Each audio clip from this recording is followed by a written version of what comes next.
أما بعد فأعوذ بالله من الشيطان الرجيم بسم الله الرحمن الرحيم ولا تقولوا لمن يقتل في سبيل الله أموات بل أحياء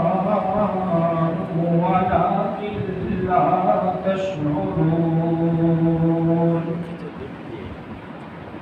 وقال النبي صلى الله عليه وسلم لوددت أن أقتل في سبيل الله ثم أحيا ثم أقتل ثم أحيا ثم أقتل. صدق الله العظيم وصدق رسوله النبي الأمي الكريم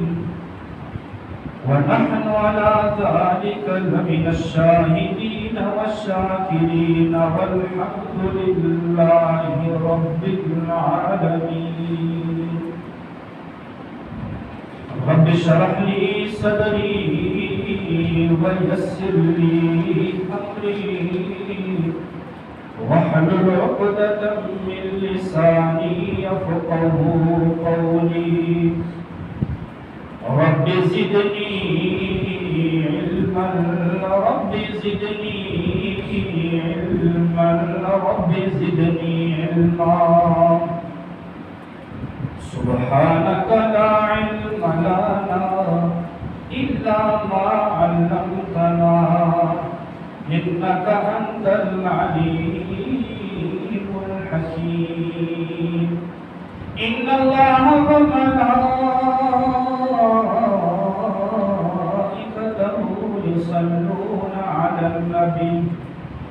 يا أيها الذين آمنوا صلوا عليه وسلموا تسليما. اللهم صل على اسم محمد في الأسماء. اللهم صل على روح محمد في الأرواح. اللهم صل على جسد محمد في الأجساد. اللهم صل على روضة محمد في الرياض. ہری ہے شاہ تمنا ابھی جبھی تو نہیں، کبھی ہے آگے جگر مگر بجھی تو نہیں. جفا کی تیغ سے گردن وفا شعاروں کی کٹی ہے برس میدان مگر جھکی تو نہیں. اور فنا فی اللہ کی تہ میں بقا کا راز مضمر ہے. جسے مرنا نہیں آتا اسے جینا نہیں آتا. یا رب صل وسلم دائما ابدا علی حبیبک خیر خلق کلہم. تمام احباب عقیدت محبت کے ساتھ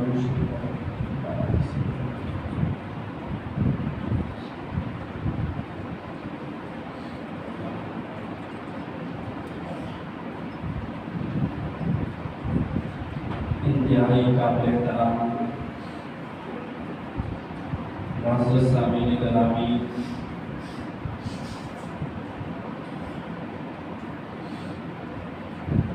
اسلامی سال محرم الحرام شروع ہو چکا ہے. اور اس اسلامی سال کے پہلے دن یکم محرم الحرام کو وہ عظیم شخصیات دنیا سے پردہ فرما گئی کہ جو مراد مصطفیٰ تھے، جن کو میرے محبوب علیہ السلام نے مانگا تھا، اور وہ شخصیات تھی جن کے بارے میں میرے محبوب علیہ السلام نے ارشاد فرمایا کہ جس راستے سے عمر جاتا ہے اس راستے سے شیطان بھاگ جاتا ہے، اور ان تمام باتوں سے بڑھ کر آقا علیہ السلام نے ارشاد فرمایا کہ لو کان بعدی نبی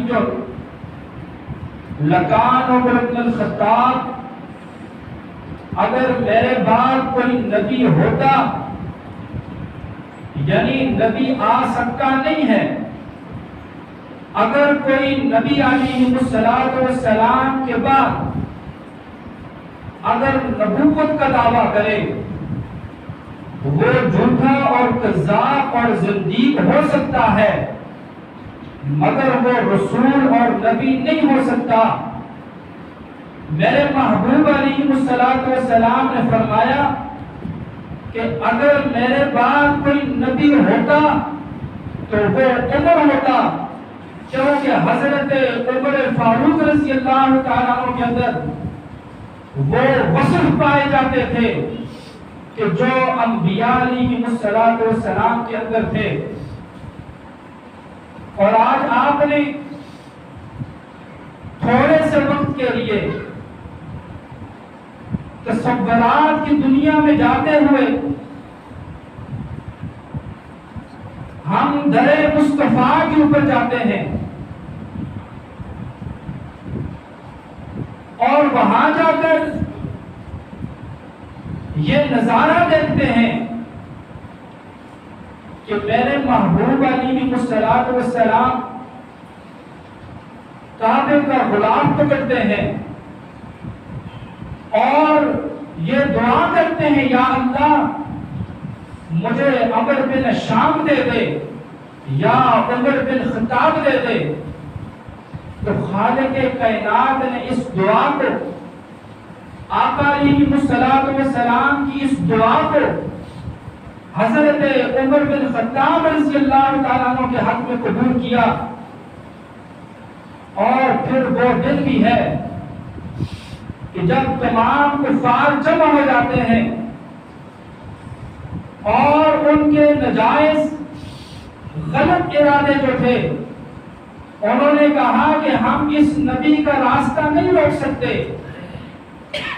ہم نے بہت بڑی کوششیں کی، بڑی بڑی آفر کی، سب کچھ کیا، راستوں میں کانٹے بچھائے، ہر طرح کی اذیت پہنچائی، مگر کبھی ہم اس کو جھکا نہ سکے اور نہ ہی جھکا سکتے ہیں۔ تو ایسا کرتے ہیں کہ اس نبی کو نعوذ باللہ نقل کفر نباشر، اس کو جا کر قتل کر دیتے ہیں۔ تو اس کے لیے حضرت عمر کو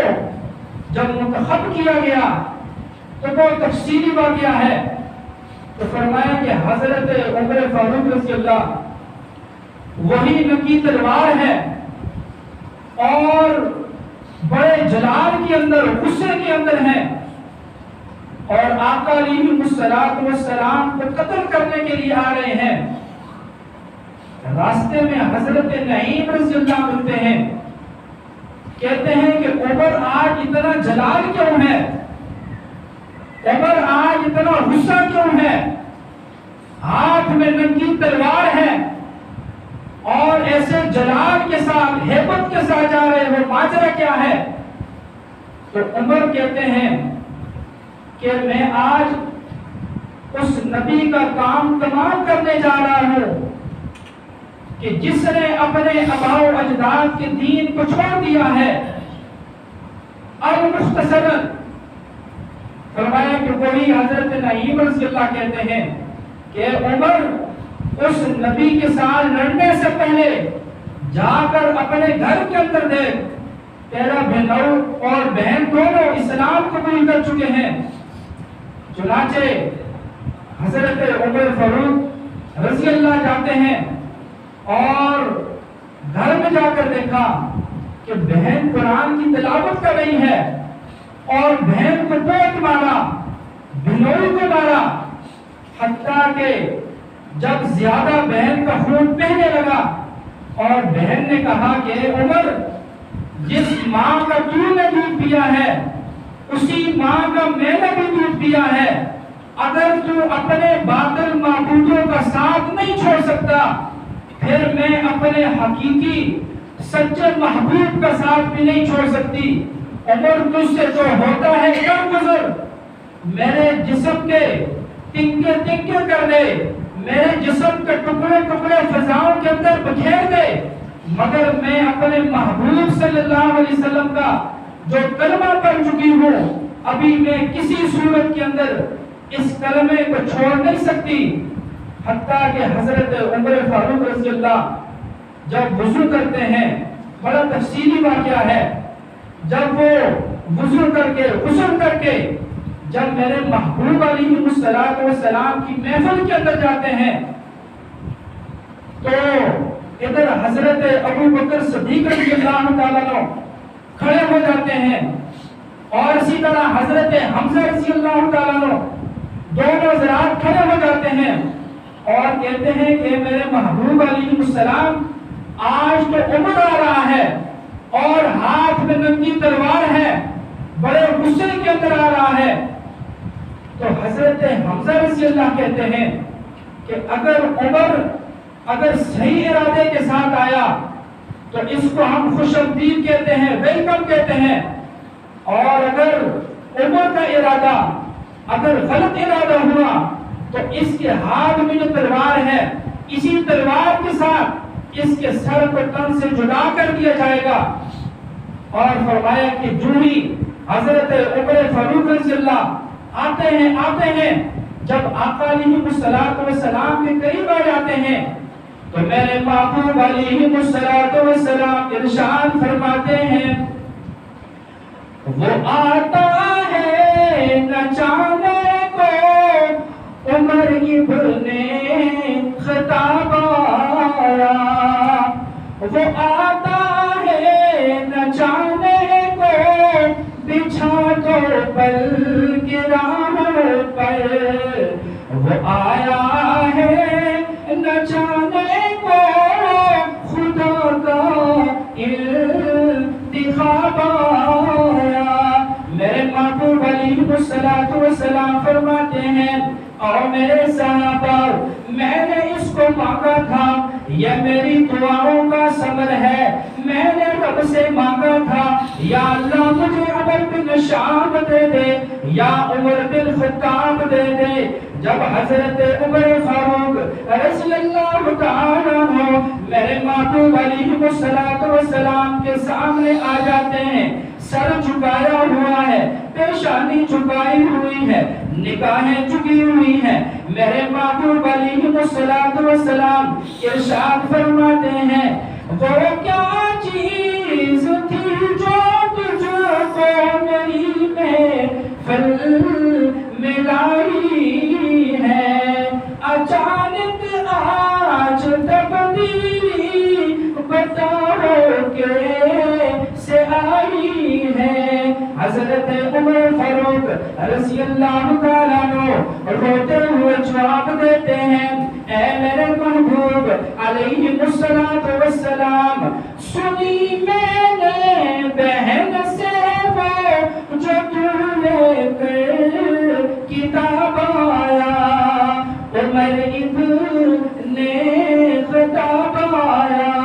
جب حضرت عمر فاروق میرے محبوب علیہ السلام کے سامنے سر جھکایا ہوا زاروقدار رو رہے ہیں. میرے محبوب علیہ السلام نے فرمایا عمر چلو نماز کی تیاری کرو, ابھی نماز کا وقت ہے. حضرت عمر فاروق رضی اللہ تعالیٰ عنہ عرض کرتے ہیں میرے محبوب علیہ السلام نماز کہاں پڑھیے؟ تو میرے محبوب علیہ السلام کا جب یہ کہنا تھا تو حضرت عمر فاروق رضی اللہ کہتے ہیں کہ میرے محبوب صلی اللہ علیہ وسلم اگر آپ روزانہ یہاں پر نماز چھپ کر پڑھتے ہیں, کیونکہ اس وقت صحابہ کرام کی اتنی کبھی جماعت نہیں بنی تھی, ابتدائی دور تھا, تو حضرت عمر فاروق رضی اللہ فرماتے ہیں کہ میرے محبوب صلی اللہ علیہ وسلم یہ نہیں ہو سکتا کہ آج عمر اسلام لائے اور مسلمان چھپ کر نماز پڑھیں, اور حضرت عمر فاروق رضی اللہ تعالیٰ عنہ کا وہی جلال ہے, وہی جمال ہے, وہی قوت ہے, اور ان تمام چیزوں سے بڑھ کر سب سے زیادہ آقا علیہ السلام کا کلمہ پڑھ لیا ہے, اور ایمانی قوت زیادہ ہو گئی ہے. اور پھر حضرت عمر فاروق رضی اللہ تعالیٰ عنہ کیا ارشاد فرماتے ہیں کہ جب میں نے کلمہ پڑھ لیا تو اب ایسا نہیں ہو سکتا کہ مسلمان چھپ کر نماز پڑھیں, اور فرمانے لگے کہ آج اگر کسی نے اپنی بیوی کو بیوہ کروانا ہے, اگر بچوں کو یتیم کروانا ہے, آج عمر فاروق کے مقابلے کے اندر آ جائے. اور پھر یہ اشعار پڑھتے ہیں اور کہتے ہیں کہ جس نے آج اپنے بچوں کو یتیم کروانا ہے, بیوی کو بیوہ کروانا ہے, اور یہاں سے آگے بڑھ کر علماء کرام نے دو بات لکھی ہے. فرمایا جو ہی حضرت عمر فاروق رضی اللہ تعالیٰ عنہ بیت اللہ شریف کے اندر جاتے ہیں, اور جتنے بھی مشرک تھے سب نے جب ان پر یکمچ حملہ کیا, اور ایک ایسا آدمی تھا جو حضرت عمر فاروق رضی اللہ کے زیادہ قریب ہو گیا, تو حضرت عمر فاروق رضی اللہ تعالیٰ عنہ نے اس کے سینے کے اوپر چڑھ کر اور اپنی دو انگلیاں ان کی دونوں آنکھوں کے اندر ڈالی, اور دونوں آنکھوں کو جب باہر نکال دیا, اور وہ چیختا چلاتا ہوا جب اپنے محفل کے اندر اپنے مجمع کے اندر جاتا ہے تو جتنے بھی کفار تھے سب کے اوپر ایک ہیبت طاری ہو جاتی ہے, اور کہتے ہیں کہ عمر کا مقابلہ کوئی نہیں کر سکتا. تو میرے معزز سامعین گرامی, یہ عمر تھے, ان کے بہت بڑے فضائل ہیں, مناقب ہیں, اور فرمایا کہ جب کرتے کرتے آقا علیہ السلام کا دنیا سے وصال ہو جاتا ہے, پردہ فرما دیتے ہیں. پھر اس کے بعد حضرت ابو بکر صدیق رضی اللہ کا دور خلافت آتا ہے. پھر اس کے بعد حضرت عمر فاروق رضی اللہ کا دور خلافت آتا ہے, اور 22 لاکھ مربع میل کے اوپر حکومت کرنے والا شخص, اور ہر نماز خود امامت کرتا ہے, یعنی ہر ایک نماز خود وہ پڑھاتے تھے مسجد کے اندر جا کر. اور فرمایا کہ اسی طرح جب محرم الحرام تھی اور فجر کی نماز کا وقت تھا, اور فجر کی نماز کے لیے, اور اس سے قبل تفسیر کے اندر ایک بات لکھی ہے, فرمایا کہ حضرت عمر فاروق رضی اللہ تعالیٰ عنہ کو رات میں خواب آتا ہے, اور خواب کے اندر کیا دیکھتے ہیں کہ ایک سرخ مرغا ہے جو ان کے اوپر حملہ کرتا ہے اور ان کے اوپر 3 وار کرتا ہے. تو حضرت عمر فاروق رضی اللہ تعالیٰ عنہ نے صبح کے وقت حضرت اسماء بن امیس رضی اللہ سے جب یہ خواب بیان کیا کہ میں نے رات کو یہ خواب دیکھا ہے کہ ایک سرخ مرغا ہے جو میرے اوپر 3 وار کرتا ہے, تو حضرت اسماء بن امیس رضی اللہ نے اس کی تعبیر یہ دی کہ امیر المومنین ایک اجمی شخص ہوگا, ایک کافر مجوسی ہوگا جو آپ کے اوپر حملہ کرے گا حتیٰ کہ آپ کو شہید کر دے گا. تو حضرت عمر فاروق رضی اللہ تعالیٰ نے صبح جمعہ کا خطبہ دینا تھا, اور خطبے کے دوران حضرت عمر فاروق رضی اللہ نے جب یہ خواب بیان کیا اور فرمایا کہ پھر اسی طرح بدھ کا دن تھا, فجر کی نماز تھی, حضرت عمر فاروق رضی اللہ تعالیٰ جب نماز کے لیے مصلی رسول کے اوپر کھڑے ہو جاتے ہیں, پیچھے صحابہ کرام کی صفیں ہیں, اور وہی ابو فیروز مجوسی ایرانی جو تھا جو صحابہ کرام اور نبی علیہ السلام کا گستاخ تھا وہ آ کر پہلی صف کے اندر کھڑا ہو جاتا ہے۔ جو ہی حضرت عمر فاروق رضی اللہ تعالیٰ عنہ جب نماز کی نیت باندھتے ہیں تو یہ شخص حضرت عمر فاروق رضی اللہ تعالیٰ عنہ کے اوپر 3 بار کرتا ہے، اور تاریخ کے اندر لکھا ہے یہ لوہار کا کام کرتا تھا، اور اس نے خود اپنے ہاتھوں سے 2 دھار وہ نیزہ بنایا اور اس کو زہر کے ساتھ اس کو بھجایا، اور پھر اس ملعون نے حضرت عمر فاروق رضی اللہ تعالیٰ عنہ کے اوپر 3 بار کیے، اور پیٹ کے اندر کچھ زیر ناف جب 3 بار کیے تو حضرت جب بے ہوش ہو کر زمین کے اوپر گر جاتے ہیں، اور اس حالت کے اندر بھی صحابہ کرام میں سے حضرت عبدالرحمن بن عوف رضی اللہ تعالیٰ عنہ کو آگے بلایا، اور انہوں نے نماز پڑھائی، اور پہلی رکعت کے اندر سورہ عصر پڑھی، دوسری رکعت کے اندر سورہ کوثر پڑھی، تو حضرت عمر فاروق رضی اللہ تعالیٰ عنہ اس زندگی اور موت کی کشمکش کے اندر ہیں،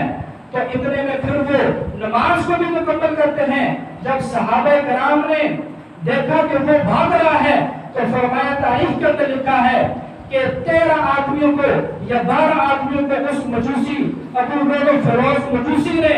ان کو زخمی کیا، اور ان میں سے 6 آدمی جو صحابہ کرام تھے وہ بعد میں شہید ہو گئے۔ اور جب اس نے دیکھا کہ ابھی کوئی چارہ کار نہیں ہے بھاگنے کے لیے، تو اس نے خود اپنے پیٹ کے اندر وہی خنجر مارا اور واصل جہنم ہو گیا۔ اور تاریخ کے اندر ایک اور بات بھی لکھی ہے، فرمایا کہ اسلام کی تاریخ کے اندر سب سے پہلے یہ کافر مجوسی تھا جس نے خودکش کیا ہے، اور فرمایا کہ کوئی مسلمان کوئی مومن خودکش نہیں کر سکتا،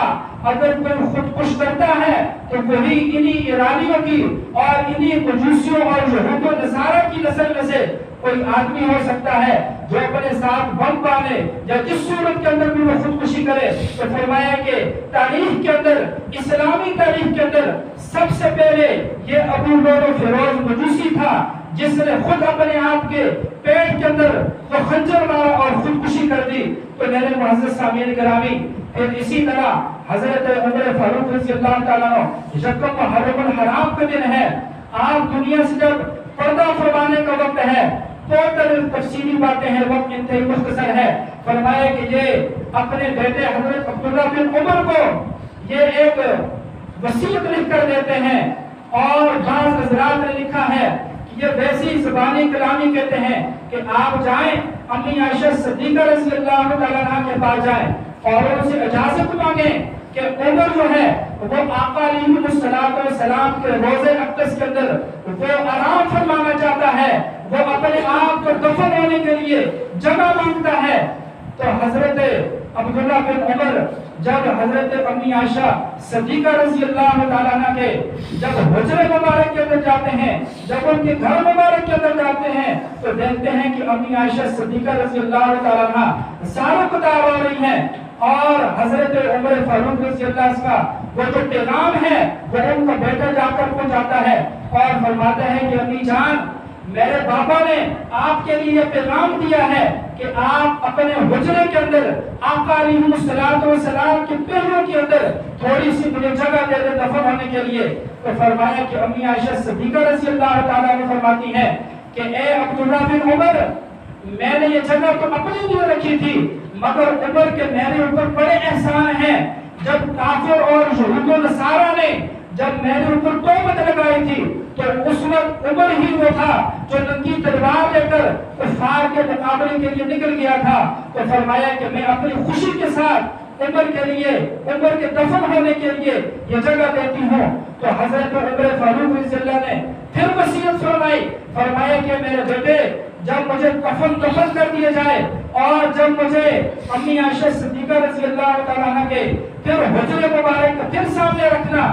اور پھر ان سے یہ عرض کرنا کہ آقا علیہ السلام کا غلام آیا ہے تو ان کے لیے جگہ کی اجازت دیجیے۔ فرمایا کہ پھر امی عائشہ صدیقہ رضی اللہ تعالیٰ عنہ ان کے لیے جگہ کی اجازت دے دیتی ہیں، اور نبی علیہ السلام نے جس چیز کے لیے تمنا کی تھی وہ یہی شہادت کی موت تھی. فرمایا لَوَدِدتُّ أَنْ أُقْتَلَ فِي سَبِيلِ اللَّهِ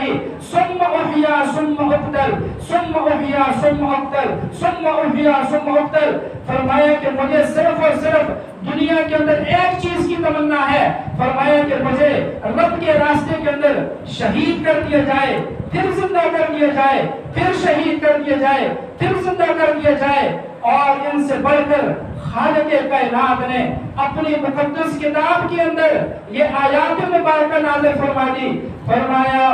وَلَا تَقُولُوا لِمَن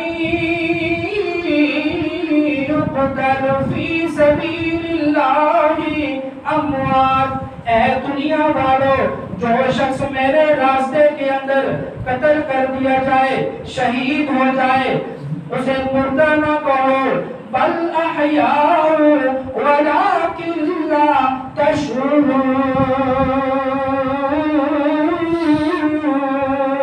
فرمایا وہ زندہ ہے بلکہ تم دنیا والے شعور نہیں رکھتے.